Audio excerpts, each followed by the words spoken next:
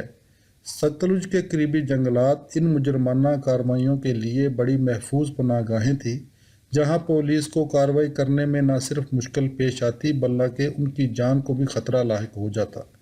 اس لیے پولیس ان علاقوں میں جانے سے گریز کرتی۔ چور اور ٹھگ وغیرہ اکثر اسی بات سے فائدہ اٹھاتے۔ یہی وجہ تھی کہ مال مویشی کی چوریاں معمول بن چکی تھی۔ آئے دن گورنمنٹ کے لیے مسائل پیدا ہو جاتے اور چوری کا پیشہ نہایت ترقی کر گیا۔ بار بار کی تنبیہ اور سرزنش کے باوجود جب بڑھتا ہی گیا تو ولیم نے خاص کر 15-20 ان زمینداروں کو دفتر میں طلب کر لیا جن کے متعلق خاص کر رپورٹیں تھیں کہ وہ رسہ گیری کرتے ہیں اور چوروں کو پناہ دیتے ہیں، بلکہ غریب اور بے روزگار لوگوں کو چوری اور ڈکیتی پر یہی لوگ لگاتے ہیں۔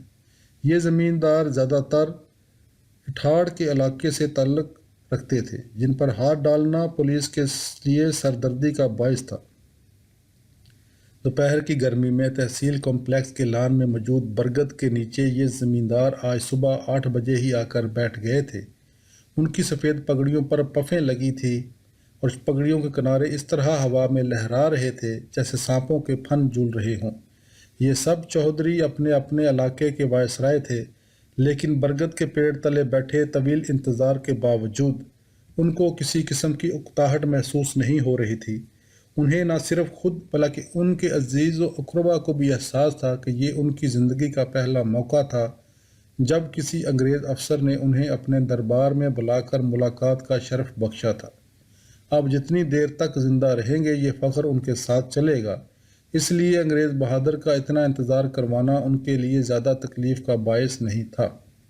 پھر ایک ہی تو دن کی بات تھی، ان میں زیادہ تر زمیندار وٹو، بودلے، بٹی راجپوت اور کھرل قبیلوں سے تھے اور سب کے سب مسلمان تھے۔ ویسے بھی ایک دوسرے کے واقف ہونے کی وجہ سے ان کا آپس میں کھل کر باتیں کرنے میں کوئی چیز مانے نہیں تھی۔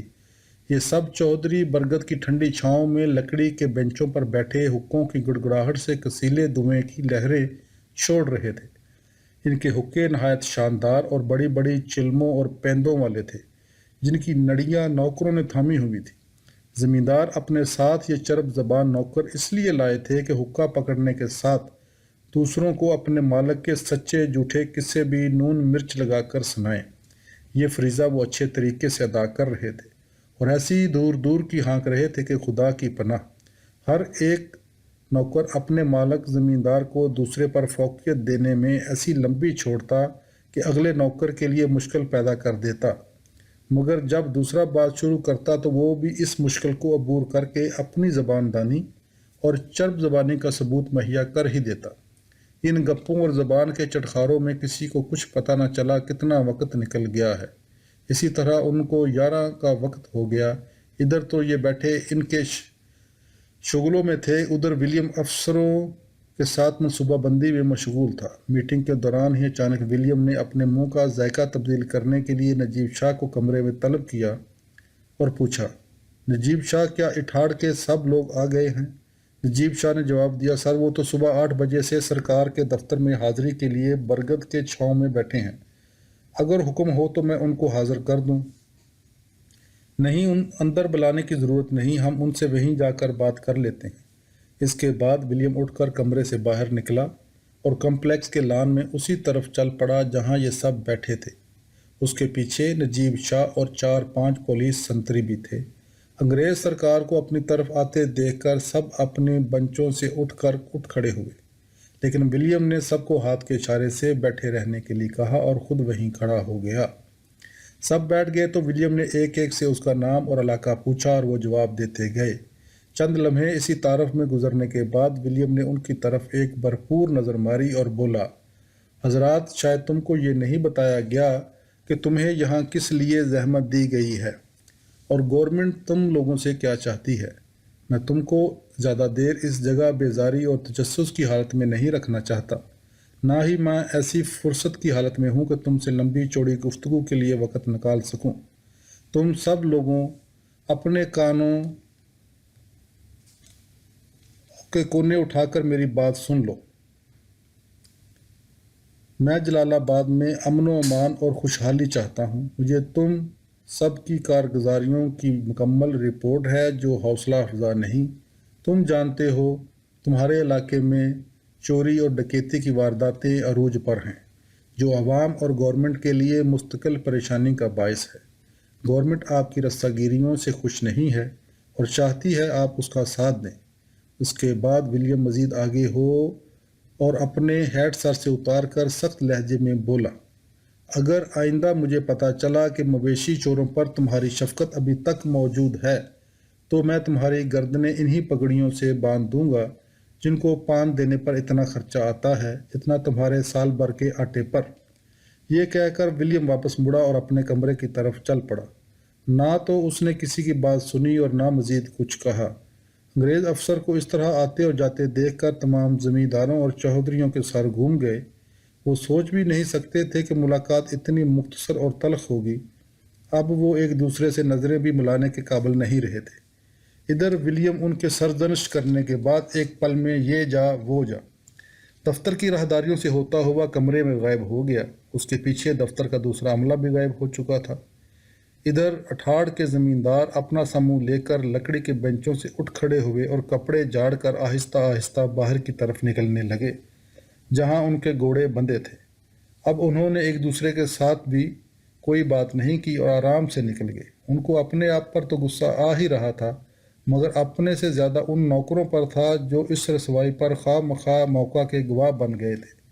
مگر اب کیا ہو سکتا تھا سوائے اس کے کہ ان نوکروں کو ایک دوسرے سے جدا ہو کر تنبیہ کرتے کہ علاقے میں جا کر اس بات کو مشتہر نہ کریں، بھلا کہ ہو سکے تو ان کی انگریز بہادر کے ساتھ آبرومندانہ گفتگو کے جھوٹے واقعات سنائیں۔ مگر ہر ایک یہ بھی جانتا تھا کہ اس کے متعلق دوسرا اپنے علاقے میں جا کر سارا پول کھول دے گا۔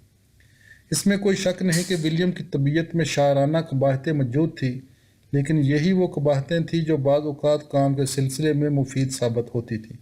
ان کی وجہ سے وہ اپنی مرضی سے کیے گئے کاموں میں زیادہ پائیدار ثابت ہوتا تھا۔ اسی کے تحت اس نے جلال آباد کو ایک طرح سے برطانیہ کا ایک قصبہ بنانے کی کوششیں شروع کر دیں، جس کے لیے اس کے ذہن میں عجیب عجیب ترکیبیں ایجاد ہونے لگیں۔ اس سلسلے میں ولیم نے اپنی طرف سے کچھ دفتری حکم نامے جاری کیے۔ مثلاً ہر ایک پر لازم کر دیا گیا کہ وہ اپنے گھروں کے صحنوں اور بازاروں اور جلال آباد کے مضافات میں شہتوت کے پودے لگائے۔ اس کے علاوہ کمپلیکس سے 1 کلومیٹر دور 25 ایکڑ رقبے کی جگہ کا انتخاب کیا گیا جہاں شہتوت کے پودوں کی کاشت کا بندوبست کیا جانا تھا تاکہ جلال آباد تحصیل میں ریشم کے کیڑوں کا کاروبار چلایا جا سکے۔ اس کی ترکیب ولیم کے ذہن میں اس وقت آئی جب اسے فاضل کا بنگلہ جاتے ہوئے ایک جگہ پر بہت سے شہتوت کے درخت دکھائی دیے۔ اس مقصد کے لیے ولیم نے بدردین کی ڈیوٹی لگا دی اور فنڈ مختص کر دیا جو اس سے پہلے بھی نجی سطح پر یہی کام کرتا تھا۔ علاوہ ازیں جلال آباد کی گلیوں اور بازاروں کی نئی اسکیم تیار کر کے ان کی تعمیر کا حکم جاری کیا گیا اور بلدیہ کو شہر کی توسیع کے لیے ایک نیا منصوبہ بنانے کا حکم جاری کیا۔ اس سلسلے میں تحصیل کے بڑے زمینداروں سے رابطہ کر کے انہیں شہر میں اپنے گھر تعمیر کرنے کی طرف متوجہ کیا اور تاجر پیشہ لوگوں کو جو زیادہ تر ہندو تھے اس بات پر اکسایا کہ وہ اپنا سرمایہ یا پیسہ کپڑے، قالین بافی یا زرعی پیداوار کی خرید و فروخت پر لگائیں، جس کے لیے گورنمنٹ انہیں آسانیاں فراہم کرے گی۔ اگرچہ ولیم نے جانسن صاحب کی ہدایات کے مطابق اپنے رویے میں احتیاط کو بہت دخل دینا شروع کر دیا تھا، لیکن جن کاموں کو وہ کسی طرح سے شروع کر بیٹھا تھا ان کی انجام دہی کے لیے اپنی کوششیں جاری رکھیں۔ خاص کر تعلیم اور نہری نظام کے سلسلے میں کسی قسم کی رو رعایت سے کام نہ لیا۔ جو کام اس نے انتہائی پھرتی سے مکمل کروا دیے اور کسی کو ان کاموں پر اعتراض بھی نہیں ہو سکتا تھا۔ ان میں سب سے پہلے ولیم نے تحصیل کمپلیکس میں 2-3 رہٹ لگوا کر پانی کا انتظام کروا کے کمپلیکس کی راہداریوں اور ارد گرد دور تک ہزاروں ہی درخت لگوا دیے جو پھلدار بھی تھے اور سایہ دار بھی۔ سایہ دار درختوں میں ولیم کو برگد، پیپل اور نیم کے درخت بہت پسند تھے، اس لیے انہی کے پودے ہر طرف فروری کے مہینے ہی میں لگوائے تاکہ بہار اور پھر مونسون کے موسموں میں ان کی نمو کا عمل جاری رہے۔ اس کے علاوہ تمام مالی اور نہری پٹواریوں سے زمینوں کے گوشوارے منگوا کر مال افسروں کے ذریعے زمینداروں تک ہدایات پہنچا دی گئی کہ اگر انہوں نے دیے گئے ٹارگٹ کے تحت اپنی زمینوں میں فصل کی کاشت اور شجرکاری نہ کی تو ان کو جرمانے اور زمینوں کی ضبطی کی سزا دی جائے گی۔ ان احکام کا خاطر خواہ نتیجہ جلد ہی سامنے آنے لگا۔ حکم کے مطابق ایک دو زمینداروں کی جب زمین واقعہ ضبط کر لی گئی تو دوسروں نے ہدایات پر پورا عمل کرنے کی طرف توجہ دی۔ ولیم نے بذات خود کئی جگہ کا دورہ کر کے حالات کا جائزہ لیا، جس پر تحصیل کے تمام عملے کو کان ہو گئے۔ ایک اور بات جو ولیم کے کہے ہوئے کام کو پورا کرنے کے لیے مفید ہو رہی تھی وہ اس کی یادداشت تھی۔ ولیم ایک دفعہ جو کام کہہ دیتا پھر اسے بھولتا نہیں تھا اور گاہے گاہے اس کے متعلق پوچھتا رہتا۔ محکمہ تعلیم کے بارے میں مولوی کرامت کی خدمات پر بھی ولیم کی تلسی داس سے بات ہو چکی تھی۔ مسلمان بچوں کی تعداد بڑھانے میں مولوی کرامت نے معجزانہ طور پر کردار ادا کیا تھا۔ اس نے صرف 2 ماہ کے اندر 100 بچوں میں اضافہ کر دیا۔ مولوی کی اس کامیابی پر ولیم نے تلسی داس کو مولوی کرامت کا خاص خیال رکھنے کو بھی کہا اور ہدایت کی کہ اسے ایک رہائشی مکان تحصیل کمپلیکس میں الاٹ کر دیا جائے اور اسی طرح کے 4 مولوی مزید بطور منشی رکھ کر ان سے بھی یہی کام لیا جائے۔ لڑکوں کے لیے نئے اسکولوں کے قیام، بچیوں کے لیے بھی کچھ اسکول کھولنا اور نئے منشیوں کی بھرتی کے علاوہ بنگلہ نہر کے بارے میں جو کیس تیار کر کے ولیم نے اسٹیبلشمنٹ کو بھجوائے تھے ان پر بھی اپروول آ چکی تھی اور ان پر کام کروانے میں ولیم کو کسی بھی قسم کی نرمی کرنے کا ارادہ نہیں تھا۔ اسی وجہ سے ان پر انتہائی تیزی سے کام شروع ہو چکا تھا۔ ڈپٹی کمشنر ہیلے بھی ولیم سے اس بارے میں مکمل تعاون کر رہا تھا، جس کے متعلق پہلے ولیم کو بعض اندیشے تھے، لیکن اب وہ اندیشے بھی ختم ہو چکے تھے۔ البتہ امن و امان کے حوالے سے اپنے آپ کو ثانوی حیثیت میں رکھ کر یہ کام لوئس صاحب کے حوالے ہی رکھا اور کبھی زیادہ پوچھ گچھ کی ضرورت محسوس نہ کی۔ لوئس صاحب غلام حیدر اور سودا سنگھ کے بارے میں ضروری معلومات ولیم صاحب تک پہنچاتا رہا، جس میں غلام حیدر سے اسلحہ کی ضبطی سے لے کر سردار سودا سنگھ کی ضمانت کے متعلق تمام خبریں شامل تھیں۔ ولیم کو ہر چند سودا سنگھ کی پکی ضمانت ہو جانا کافی گراں گزرا، لیکن اب وہ عدالتی نظام میں مہاراجاؤں کی دخل اندازیوں کا کچھ نہیں کر سکتا تھا۔ اس لیے ولیم نے لوئس کی زبانی یہ خبر سن کر فقط سر ہلا دیا اور کہا، لوئس، اب تمہاری ذمہ داری ہے، اس طرح کے ناخوشگوار واقعے دوبارہ اس تحصیل میں جنم نہیں لینے چاہیے۔ لوئس نے ولیم کو اطمینان دلاتے ہوئے کہا، سر، آپ آئندہ سکون رکھیں۔ اس کے ساتھ ہی لوئس نے ولیم کے سامنے ایک فائل رکھ کر بتا دیا کہ عدالت نے غلام حیدر سے ضبط کیا گیا اسلحہ اسے واپس کرنے کی ہدایت جاری کر دی ہیں، جس پر ان کے دستخط ہونا ضروری ہیں۔ ویسے بھی قانون کے مطابق اسلحے کی ضبطی کو 3 مہینے ہو چکے تھے اور غلام حیدر کے ذاتی ریکارڈ کے حوالے سے بھی یہ رپورٹ اطمینان بخش تھی۔ ولیم نے اس فائل پر دستخط کر کے غلام حیدر کی رائفل لوٹانے کی اجازت دے دی۔ ولیم نے کیتھی کو جانسن صاحب کے حکم کے مطابق اسی دن ہی تار بھجوا دیا تھا، جس کے جواب میں کیتھی نے جولائی کے مہینے میں ہندوستان آنے کی خوشخبری سنائی تھی۔ ویسے بھی ولیم سے شادی کرنا کیتھی کے لیے کسی پرنس کا ہاتھ آ جانے سے کم نہ تھا، جس کا خواب انگلستان کی اکثر لڑکیاں وہاں دیکھتی رہ جاتی۔ ہندوستانی سول سروس میں کسی انگریز کے ساتھ بیاہ کرنا ایسے ہی تھا جیسے شاہی خاندان کی بہو بن جانا ہو۔ اس لیے انگلستان میں رہنے والی نوعمر لڑکیاں اسی طاق میں رہتیں کہ کسی طرح CSS کرنے والے لڑکے کو پھانس لیا جائے۔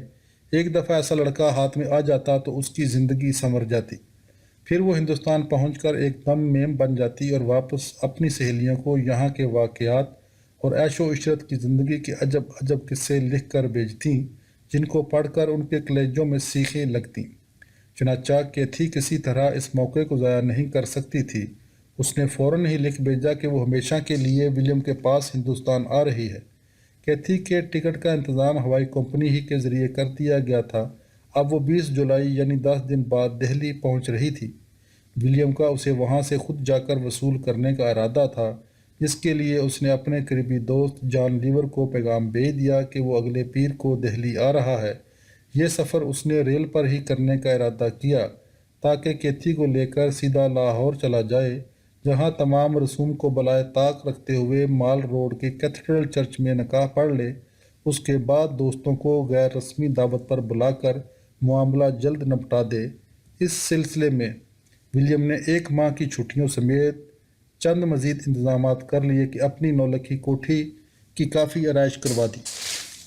جو پہلے بھی کسی طرح کم نہیں تھی۔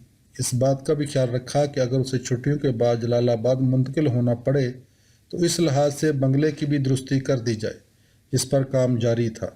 اس کے علاوہ ولیم نے اکاڑا میں چرچ روڈ پر ایک کرسچن مشنری اسکول کی بنیاد رکھنے کا بھی منصوبہ بنا لیا اور اس کا انتظام اپنے دوست ڈینی کے ہاتھ میں دے دیا۔ اس کو چلانے کے لیے رقم کا بندوبست بھی دونوں دوستوں نے مل کر کرنا تھا، لیکن سردست کیتھی سے شادی کرنا سب سے اہم معاملہ تھا اور اس کا موقع انتہائی قریب تھا، جس کا خیال ہی ولیم کو سرشار کر دینے کے لیے کافی تھا۔ غرض یہ کہ پچھلے 10 دن کے دوران ولیم نے اپنے متحد تمام تحصیل کی سطح کے انتظامی شعبوں کا فرداً جائزہ لیا اور ان پر مختلف ہدایات جاری کی، جس کی تفصیلی رپورٹ اسے چھٹی کے دن بھی پہنچانے کا پابند بنایا تاکہ کام تعطل کا شکار نہ ہو۔ اس طرح اپنا کام نپٹا کر اور ہر طرح سے دفتری امور سے مطمئن ہو کر ولیم 5 بجے اپنے کمرے سے نکلا۔ شام کا وقت قریب آ گیا تھا، لیکن گرمی میں ابھی بھی اتنی شدت تھی کہ جلد جلس جانے کا اندیشہ ہو رہا تھا۔ ولیم کو لگا ابھی لو لگ جائے گی، لیکن آج اسے اس طرح کی گرمی کی کوئی پرواہ نہیں تھی۔ کیتھی کا خیال ہی اس کی طبیعت میں بہار پیدا کر دینے کے لیے کافی تھا۔ ولیم آہستہ آہستہ چلتا اپنے بنگلے پر آیا اور دہلی کے لیے اپنے ملازموں کو ہدایات دیں۔ جاری ہے۔